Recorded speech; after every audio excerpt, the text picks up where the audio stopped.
What I'd like to do now, fill in a little blank that we started earlier. Fernando Guerra, who is a longtime friend, he's a demographer, professor at Loyola Marymount, all-around good guy. You don't want to make a bet with him on election turnouts because inevitably you lose. I still owe him a dinner, so I thought I'd get there before you did. But he knows his numbers, he knows his stuff, and he's got some interesting stuff to share with us this morning. Hey, Fernando. Thank you. Thanks, Richard. I got a couple of slides that we're going to put up here. It's all about how the perception that the Valley has about transportation.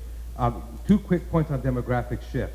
Number one, that we hypothesize at the Center for the Study of LA that there's been no greater ethnic shift in a region of over 1 million people without a natural catastrophe or a war than in the San Fernando Valley, and what it has witnessed in the last 20 years with the transition of Latinos and the changing demographics in the Valley. It is a very unique region for that reason. And of course, there's a lot of uniqueness in terms of the region. What I'm going to present here is some data from our annual survey. At Loyola Marymount University, we conduct the largest general social survey in the region. It is county-wide, and it is large enough, and we have over 400 respondents in the Valley that we could talk just about the Valley. So we can compare the city of Los Angeles to the county of Los Angeles. We can compare the rest of the county to the city of Los Angeles. And then within the city, we can compare the metro region to the Valley. There's never really a good name for the rest of the city. We have the Valley, it's pretty well defined, but we just call the rest of the city metro in these slides. So we can go to the next slide. And here we ask, is the city or the region going in the right direction? This is a region, so this is really county data. It includes all 2,400 respondents countywide. And what you can see is that we're asking about the region, the county, that the people in the city, the metro section of the city, 72% believe the city is going in the right direction. In the Valley, 69%. I wouldn't really, given the difference, wouldn't focus so much on the difference, but how optimistic both people in the Valley and in the city are about the region in the city of LA. The next slide is just about the city of LA, and it's a little bit higher positive in terms of going in the right direction. And then the next slide, this is what's really interesting to me, is that we're asking about neighborhoods here. And here, people in the Valley feel their neighborhood is going in a much better direction than the rest of the city. And you can see the difference between region, city, and neighborhood. The closer you get to where you live, the better you believe that you're going in the right direction. And that's because you see the changes, you feel it, you live it. The county and the city tend to be a greater abstraction for people. But in the Valley, 71% of the people in the Valley believe their neighborhood is going in the right direction. This survey was conducted in January of this year, 2015. We conducted a similar survey in 2014, and we're in the process and we'll be conducting another survey in January of 2016. But definitely people in the Valley believe in their neighborhoods, believe that's going in the right direction. Next slide. Do you consider yourself an Angeleno? Whatever that means. Now, obviously, more than half the time we ask that question, people say, what do you mean? And we respond, or our interviewers respond, whatever it means to you.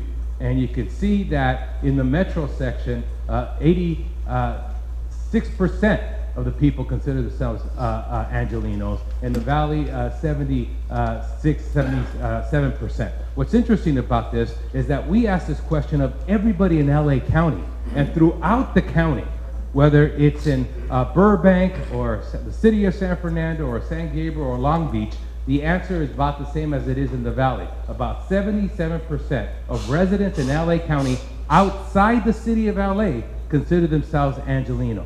To me, that's an incredibly optimistic and unifying message, that it's that high, that identity that we have, that we're beginning to build an identity called Angeleno. Again, whatever that means, and we need to further define that question. Next slide. Then we ask, how would you rate traffic or mobility as a whole in the city of Los Angeles? And here you can see a big difference between the Valley and Metro, okay? Again, we have over 400 respondents just in the Valley. So these are pretty good, valid numbers. I would even say that given that we've done this 2 years, and we're gonna do it the third year, we are now calling our survey the largest continuous survey of the Valley that is being done. And you could see that 61% of people in the Valley believe that they rate their mobility and traffic as poor, compared to 42 in the rest of the city. Okay, next slide. How would you rate public transportation as a whole in the city of Los Angeles? Here we're talking citywide, so even though, again, the valley rates it poorer, but they could also be talking about how transportation is in the rest of the city. So it doesn't really get exactly, we're not asking people here, how do you rate transportation in the valley? We're asking them to rate it in the whole city, okay? Next slide. And then main mode of transportation to work. You can see the drive alone, but you can see the differences and some great differences between the valley and the rest of the city that you can go down the line. I won't take the time to go through all of those. I know that Richard catch mopeds to work, and so I see that. Okay, one more slide. I'm at point 2, right? Okay, yes. This is the same one that was on the top. I just wanted to highlight it again, that in terms of driving alone to work, that 77% of residents in the valley drive alone to work. Only in the rest of the city, it's only 63%, which again calls for some alternatives that we need here in the valley.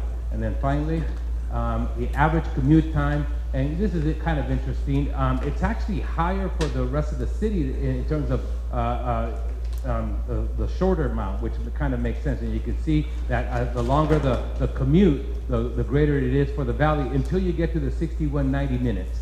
And then the valley goes high again. All right. Some interesting data there.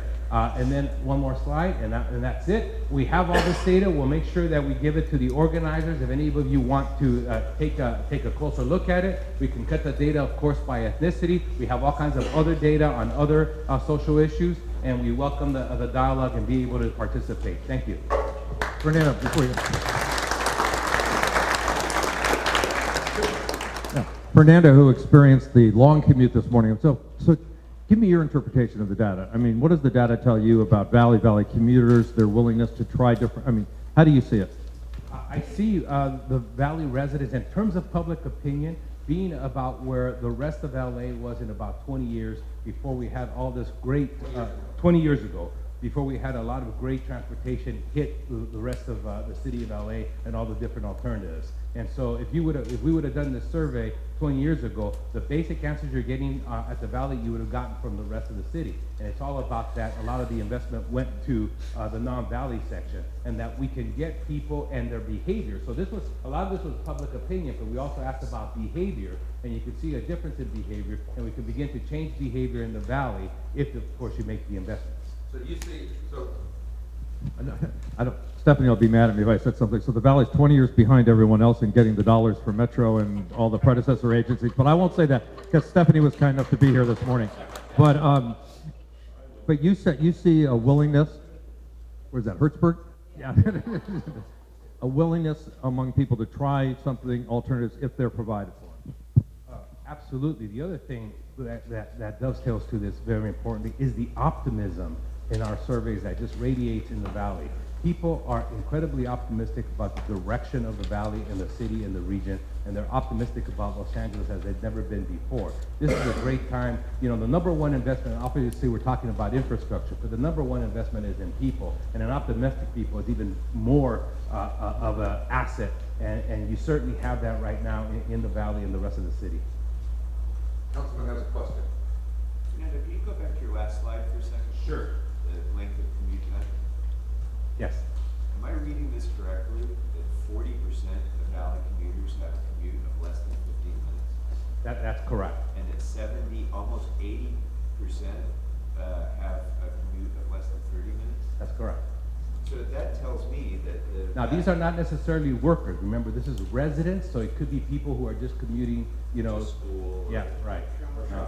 Right. But most of those then presumably are living and working, or living and going to school within the San Francisco Valley. That's correct. That's a good assumption to make, but we don't have the data to clearly say that's definitive. So most of those commuters are, if we're going to get them out of their cars, are going to be better served by better bus service probably than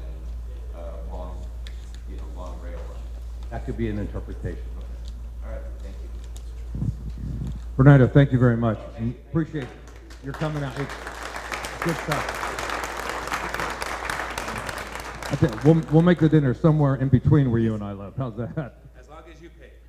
Yeah, that was the bet. That was the bet. Paul, the one thing we don't know is how many miles that commute is.